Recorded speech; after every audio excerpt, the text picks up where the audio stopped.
नमस्कार प्रेक्षकांनो, शुभ विवाह या मालिकेच्या आजच्या भागामध्ये आपण बघूया. इथे आता रागिनी जिवंत असते.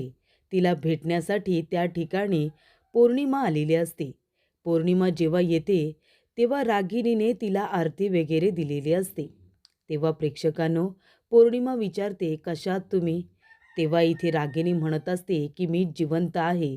माझ्या सुदैवाने आणि भूमी आकाश यांच्या दुर्दैवाने मी जिवंत आहे आणि मला आता पुन्हा एकदा भूमी आणि आकाश यांच्याकडून माझा बदला घ्यायचा आहे. आणि म्हणूनच बघ ना, मृत्यूसुद्धा मला घाबरला आणि मृत्यूसुद्धा माझ्यापासून दूर पळून गेला. नाहीतर माझी जी अवस्था होती, माझी जी कंडिशन होती, त्याच्यामध्ये माझा जीव जाऊ शकला असता.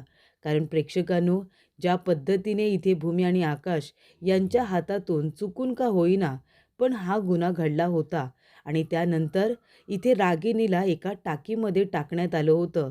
पण तरीसुद्धा इथे रागिनी वाचलेली असते आणि तिच्या मनामध्ये अजूनसुद्धा भूमी आणि आकाशबद्दल सुडाची भावना निर्माण झालेली आहे. त्यामुळे प्रेक्षकांनो, इथे आता पौर्णिमा म्हणत असते, खूपच नशीबवान आहात तुम्ही. एवढा मोठा प्रसंग येऊनसुद्धा तुम्ही जिवंत राहिलात. तेव्हा प्रेक्षकांनो, रागिनी म्हणत असते की तुझ्याकडे असलेली सोन्याची अंगठी जरा माझ्याकडे दे. तेव्हा पौर्णिमा, कशाला? रागिनी म्हणते, सांगितलं तेवढंच कर ना. दे ना मला ती सोन्याची अंगठी, मीच दिलेली आहे ना. तेव्हा प्रेक्षकांनो, पौर्णिमा आपल्या हातातली ती सोन्याची अंगठी काढून आता रागिनीला देते. तेव्हा रागिनी ती अंगठी घेऊन इथे आता अग्नीवरती धरते. अग्नीवरती अंगठी थोडा वेळ धरून ठेवल्यानंतर पौर्णिमा म्हणत असते, आई तुम्ही हे काय करताय? तेव्हा रागिनी म्हणते की हे सोनं वितळवण्याचा प्रयत्न करते. सोन्याचं कसं असतं बघ ना, त्याला कितीही अग्नी दिला तरीसुद्धा ते वितळू शकतं, पण त्याचं अस्तित्व नष्ट होऊ शकत नाही. ते कधीच काळं पडू शकत नाही. तसंच या रागिनी पटवर्धनचं आहे. तुम्ही तिला नाकाराल, तुम्ही तिला उद्ध्वस्त करण्याचा प्रयत्न कराल, तिला तुम्ही मारण्याचा प्रयत्न कराल, पण तरीसुद्धा मृत्यू तिच्या जवळ येणार नाही.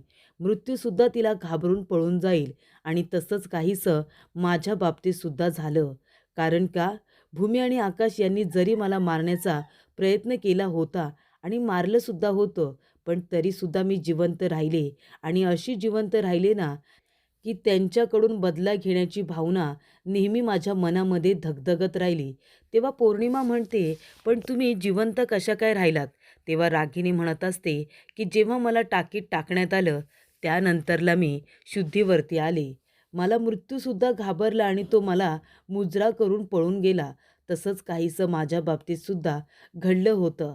मग मी इथे श्वास घ्यायला लागले, तेव्हा त्या टाकीचं झाकण कसंबसं मी उघडण्याचा प्रयत्न केला आणि त्यानंतर मी वरती आले.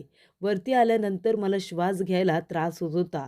तेव्हा मी चक्कर येऊन खाली पडले आणि तेव्हाच काही 2 माणसं तिथून जात होती आणि त्यांनी मला बघितलं. त्या शिपायांनी मला बघितलं आणि ते म्हणाले, "अहो ताई, कोण आहात तुम्ही आणि इथे काय करताय? तुमची साडीसुद्धा ओली आहे. अहो मॅडम, काय झाले तुम्हाला? अहो ताई, काहीतरी बोला ना, डोळे उघडा ना." तरीसुद्धा मी काहीच बोलले नाही आणि ती चक्कर येऊन पडलेली असते. तेव्हा ती 2 माणसं रागिनी पटवर्धनला हॉस्पिटलला घेऊन जातात. पण त्यानंतर मात्र 6.5 वर्ष रागिनी पटवर्धन कोमामध्ये असते. म्हणूनच इथे आता 7 वर्ष ही पूर्ण झालेली असतात आणि रागिनी पटवर्धन हिने आता पुन्हा भूमी आकाश यांना घाबरवण्याचा प्रयत्न सुरू केलेला असतो. 6.5 वर्ष कोमात असल्यामुळे इथे इतकी वर्ष त्यांची शांततेत गेलेली असतात. पण आता इथे पुन्हा एकदा रागिनी पटवर्धन ही आता शुद्धीवरती आलेली असते 6.5 वर्षानंतर आणि त्यामुळे इथे तिने स्वतःमध्ये हे बदल घडवून आणलेले असतात. पण तिचा मोटिव्ह अजूनही एकच आहे आणि तो म्हणजे भूमी आणि आकाश यांच्याकडून बदला घ्यायचा. रागिनी म्हणत असते की या रागिनीला कधीच कुणी मारू शकत नाही. म्हणजे किती जरी मला मारण्याचा प्रयत्न केला तरीसुद्धा ती इच्छा कुणाचीच पूर्ण होणार नाही. अगं, मृत्यू माझ्या जवळसुद्धा आला नाही गं, तो सुद्धा मला घाबरला. रागिनी पटवर्धनला मारणं इतकं सोपं वाटलं का त्या आकाशभूमीला? म्हणजे मी कोमामध्ये होते. मानसिकदृष्ट्या मी इथे पूर्णपणे शुद्धीत होते. माझं शरीर फक्त झोपलं होतं, पण मानसिकदृष्ट्या मी फक्त भूमी आणि आकाश यांचा विचार करत होते. त्यानंतर प्रेक्षकांनो, इथे आता आकाश भूमीला म्हणत असतो, की "बरं झालं ना भूमी, म्हणजे बघ ना, DNA रिपोर्ट मॅच नाही झाला. मला तर खूपच जास्त भीती वाटली होती." तेव्हा भूमी म्हणत असते, की "आकाश, DNA रिपोर्ट तसाही मॅच होणार नव्हता." तेव्हा आकाश म्हणत असतो, "पण जेव्हा ती अपूर्वा DNA रिपोर्ट करायला जात होती ना, तेव्हा तर मात्र माझ्या पोटामध्ये गोळाच आला होता." तेव्हा भूमी म्हणते, "बरं झालं आकाश, योग्य वेळी आपण ती डेथ बॉडी आहे ना, ती बदलली. नाहीतर काय झालं असतं काय माहिती." तर प्रेक्षकांनो, इथे बिचारे आकाश आणि भूमी या दोघांना वाटत असतं, की टाकीमध्ये असलेली डेथ बॉडी ही आता रागिनी पटवर्धनची आहे. त्यामुळे ते दोघेजण रात्रीच्या अंधारामध्ये त्या ठिकाणी आलेले असतात आणि ते आता रागिनी पटवर्धनची डेथ बॉडी म्हणून त्यांनी इथे वेगळीच डेथ बॉडी आता बाजूला काढलेली असते आणि त्या ठिकाणी एक दुसरी डेथ बॉडी टाकलेली असते. तेव्हा इथे काढत असताना, टाकत असताना भूमी म्हणत असते, की "आकाश, अरे इथे किती वास येतोय रे."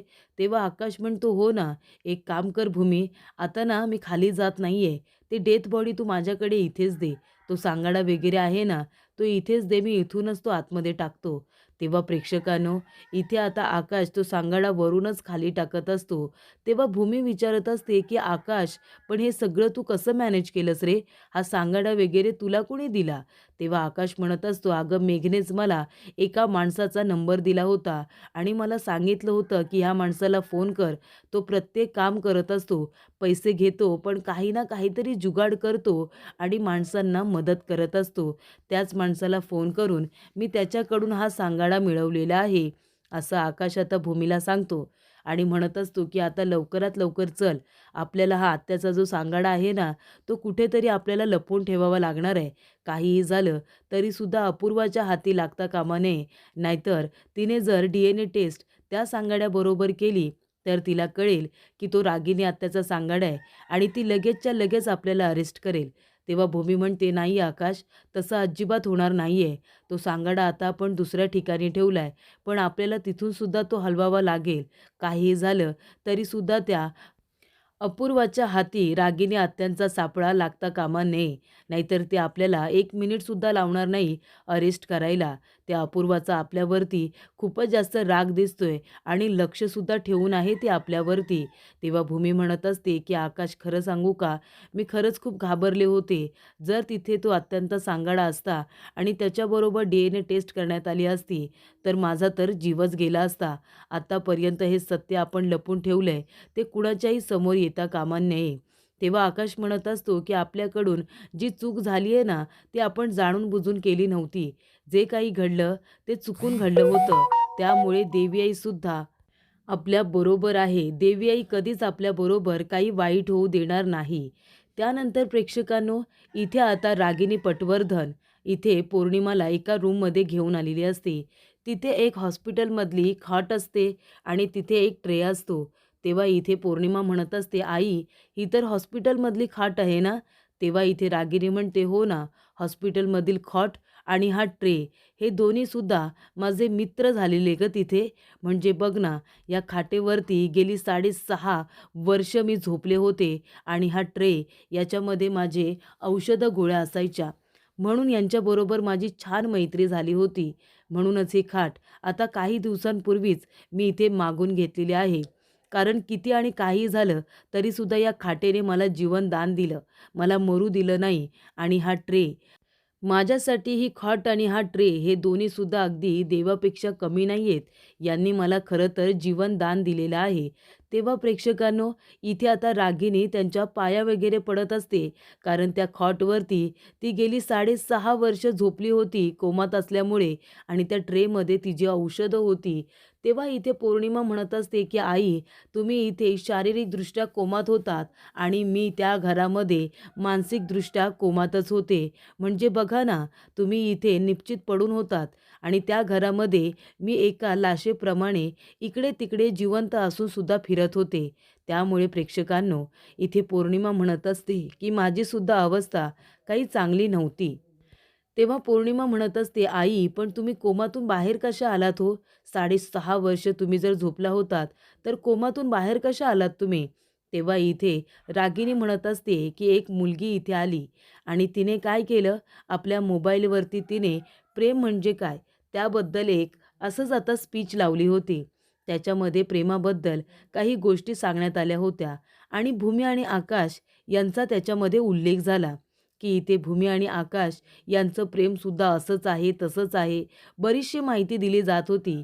पण त्याच्यामध्ये भूमी आणि आकाश ही नावं येत असल्यामुळे ती नावं माझ्या कानावरती पडली आणि अशी काही कानावरती पडली, की माझ्या मनामध्ये जी काही बदल्याची धगधगती आग होती ना, ती इथे आता बाहेर पडली आणि मी कोमातून सुद्धा बाहेर आले. मी त्या कोमाला सुद्धा हरवलं आणि त्याच्यातून सुद्धा मी बाहेर आले. तर इथे रागिणीच्या मनामध्ये फक्त एकच गोष्ट होती, की भूमी आणि आकाश यांना आता उद्ध्वस्त करायचं, जे तिने एवढ्या वर्षसुद्धा केलंच होतं. म्हणजे तिने एवढ्या वर्ष आकाश आणि भूमी यांना त्रास दिलाच होता आणि जेव्हा आकाश आणि भूमीने तिला धडा शिकवला, त्याच्यामधून सुद्धा इथे रागिनी वाचलीच होती. रागिनी वाचल्यानंतर तिथे आलेली ती बाई म्हणत होती, की "अरे बापरे! हा पेशंट आता कोमातून बाहेर आलेला आहे." तेव्हा ती म्हणते, की "ताई तुम्ही कोमातून बाहेर आलात का? प्लीज डोळे उघडा, डोळे उघडा." आणि ती आपल्या स्टाफ मेंबरला आवाज देते आणि लवकरात लवकर ती सगळ्यांना तिथे बोलावून घेते आणि म्हणते, की "आपला पेशंट हा शुद्धीवरती आलेला आहे, कोमातून बाहेर आलेला आहे. अहो ताई तुमचं नाव सांगा. तुमच्या घरी कोण-कोण असतं ते सांगा. त्यांच्याबद्दल काहीतरी माहिती द्या." असं इकडे आता ती लोकं सारखं-सारखं विचारत असतात. तेव्हा प्रेक्षकांनो, इथे आता रागिनी डोळे उघडते, तेव्हा तिच्यासमोर तोच प्रसंग येतो, जो प्रसंग तिच्याबरोबर घडून गेलेला असतो काही वर्षांपूर्वी, जेव्हा इथे भूमी आणि आकाश यांनी तिला मारण्याचा प्रयत्न केलेला असतो. तेव्हा प्रेक्षकांनो, रागिनी आता 6.5 वर्षानंतर अशा पद्धतीने कोमातून बाहेर आलेली असते. शेवटीला भूमी आणि आकाश यांचीच तिला मदत झालेली असते. त्यांच्या नावाची मदत झालेली असते आणि मग ती इथे कोमातून बाहेर आलेली असते. तेव्हा प्रेक्षकांनो, इथे भूमी आता नेहमीप्रमाणे तुळशीची पूजा करत असते. तुळशीला इथे अगरबत्ती लावते, पाणी वगैरे देते आणि पाया पडत असताना ती म्हणत असते, की "तुळशी आई, या घरामध्ये निगेटिव्हिटी आणि त्याचबरोबर नकारात्मक शक्ती जर असेल, तर ती लवकरात लवकर बाहेर निघून जाऊ दे आणि काहीही झालं तरीसुद्धा त्या अपूर्वाला आमच्या विरोधात एकसुद्धा पुरावा मिळता कामा नये. अपूर्वाला तो सांगाडा कुठे आहे ते मिळता कामा नये. कारण आम्ही काही सराईत गुन्हेगार नाही गं. आमच्याकडून चुकून एक गुन्हा घडला आणि त्याची शिक्षा आम्ही अजूनपर्यंत भोगतोय." तेव्हा प्रेक्षकांनो, इथे आता भूमी म्हणत असते, की "अजून आम्हाला त्रास नको. माझ्या कुटुंबाला त्या अपूर्वामुळे तुटू देऊ नकोस. माझं कुटुंब नेहमीच एकत्र राहू दे." आणि जेव्हा आता भूमी पाया पडून डोळे उघडते, तेव्हा प्रेक्षकांनो, अपूर्वा समोरच येऊन उभी राहिलेली असते आणि तेव्हा अपूर्वा काय म्हणते, म्हणजे ती स्वतःच्या तोंडानेच म्हणते, "think of the devil and devil is here." असं म्हणाल्यानंतर भूमी तिच्याकडे बघतच राहते. तेव्हा अपूर्वा म्हणत असते, "काय? माझाच विचार करत होतात ना तुम्ही, की बाबा ही अपूर्वा आमच्यावरती लक्ष ठेवून आहे. ही अपूर्वा आता या घरामध्ये आली आहे, म्हणजे आता अजून काय वाईट घडणार?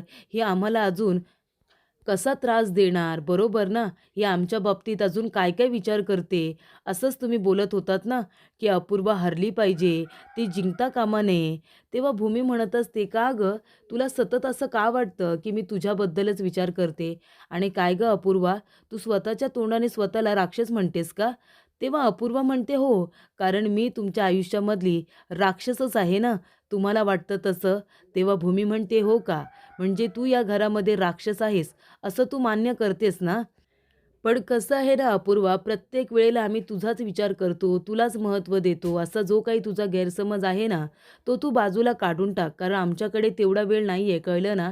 आणि कसं आहे ना, तुला जरी वाटत असेल, की तू या घरामधली राक्षस आहेस आणि तू आम्हाला त्रास देण्याचा प्रयत्न करतेस, पण तरीसुद्धा तू तसा विचार करतेस ना, त्याबद्दल मी नाही विचार करत. कारण कसं आहे ना, तू या कुटुंबाचा एक भाग आहेस, बरोबर? आणि या कुटुंबामध्ये राहत असताना आम्ही फक्त सगळ्यांच्या चांगल्याचा विचार करतो. सगळ्यांना सद्बुद्धी मिळू दे, आम्ही असाच विचार करतो. कळलं तुला? तेव्हा इथे भूमी म्हणत असते, की "कारण आपण एक कुटुंब आहोत ना." तेव्हा इथे अपूर्वा म्हणत असते, की "अजिबात नाही. गुन्हेगारांना मी कधीच माझं कुटुंब मानत नाही. ते माझ्यासाठी गुन्हेगारच असतात." तेव्हा भूमी म्हणते, "हो का? म्हणजे तू आम्हाला गुन्हेगार समजतेस, पण तुला बेसिक गोष्ट माहिती नाही आहे का गं? तू ए-सी-पी आहेस ना?" मग जोपर्यंत एखाद्या व्यक्तीवरील गुन्हा सिद्ध होत नाही, त्याच्या विरोधामध्ये पुरावे मिळत नाही, तोपर्यंत त्या माणसाला गुन्हेगार घोषित करायचं नसतं. त्यामुळे आमच्या विरोधामध्ये तुला काही पुरावे मिळालेत का? आम्ही इथे जर गुन्हेगार आहोत, तर तुझ्याकडे तसा काही पुरावा आहे का आम्हाला गुन्हेगार सिद्ध करण्याचा? मग तू कशी काय आम्हाला गुन्हेगार म्हणू शकतेस? तेव्हा इथे अपूर्वा म्हणत असते, की एखाद्या गुन्हेगाराच्या विरोधामध्ये पुरावे मिळत नाही, याचा अर्थ तो निर्दोष आहे असं सुद्धा सिद्ध होत नाही. तेव्हा भूमी म्हणते, "मग कर. आम्हाला गुन्हेगार सिद्ध कर ना. तुला कुणी अडवलंय? ACP आहेस ना तू. एवढी मोठी पदवी आहे तुझ्याकडे. इतका मोठा स्टाफ आहे तुझा. सगळ्यांना कामाला लाव. आमच्या विरोधामध्ये पुरावे गोळा कर." एवढी मोठी ACP असून सुद्धा तुला आमच्या विरोधामध्ये एक सुद्धा पुरावा मिळाला नाही का गं? म्हणूनच म्हणते, पुरावे गोळा कर आणि ते आमच्या विरोधामध्ये सादर कर आणि मग आम्हाला गुन्हेगार सिद्ध कर आणि मग आता गुन्हेगाराची भाषा आमच्यासमोर कर. कळलं ना? काय गं अपूर्वा, एवढी मोठी ACP तू आणि आमच्या विरोधात साधा एक पुरावा गोळा करू शकली नाहीस आणि आम्हाला इथे कुठल्याही पुराव्याच्या आधारे तू गुन्हेगार सिद्ध करणार आहेस. याला काय बोलायचं? एक पुरावा नाहीये तुझ्याकडे आणि आम्हाला येऊन म्हणतेस, की तुम्ही गुन्हेगार आहात म्हणून. तेव्हा इथे अपूर्वा आता म्हणत असते, "कारण तुम्ही माझ्यासाठी गुन्हेगार आहात आणि ते मी लवकरच सिद्ध करेन." तेव्हा भूमी म्हणते, "फक्त बोलून दाखवू नकोस, तर त्यासाठी प्रयत्न करत राहा आणि आमच्या विरोधामध्ये तुला कधीच कुठलाही पुरावा मिळणार नाही, कारण आम्ही गुन्हेगार नाहीच आहोत." तेव्हा प्रेक्षकांनो पुढील भागामध्ये इथे आता अथर्वला कोणीतरी कुरिअर केलेलं असतं. एक लेटर आलेलं असतं आणि ते म्हणजे त्याची DNA टेस्ट केलेली असते. तेव्हा अथर्व म्हणतो, "हे काय?" अथर्व पटवर्धनची DNA टेस्ट ही रागिनी पटवर्धन बरोबर मॅच झालेली नाहीये. हा माझा रिपोर्ट कुणी तयार केला असेल आणि ते सुद्धा मला न विचारता. तेव्हा इथे अपूर्वा म्हणते, की हा रिपोर्ट घरी कसा काय आला? लॅबवाले तर पाठवणार नाहीतच ना. तेव्हा इथे बलदेव म्हणत असतो, की अपूर्वा, अगं DNA टेस्ट करायची अथॉरिटी फक्त पोलिसांकडे असते ना गं. मग इथे कुणी बरं अथर्वची DNA टेस्ट केली असेल? तेव्हा इथे आता अपूर्वा घाबरलेली असते. ती म्हणते, की हा रिपोर्ट घरपर्यंत कसा काय आला असेल? तेव्हा इथे मानसी म्हणत असते, पण कुठल्याही पोलिसाबरोबर इथे आता अथर्वचा काय बरोबर संबंध असेल? मला असं वाटतं, की हे काम अपूर्वाताई तुमचं आहे का? तुम्ही इथे अथर्वची DNA टेस्ट करायला सांगितली होती का? तेव्हा इथे आता अपूर्वा घाबरलेली असते, कारण सत्य अथर्वच्या समोर आलेलं असतं.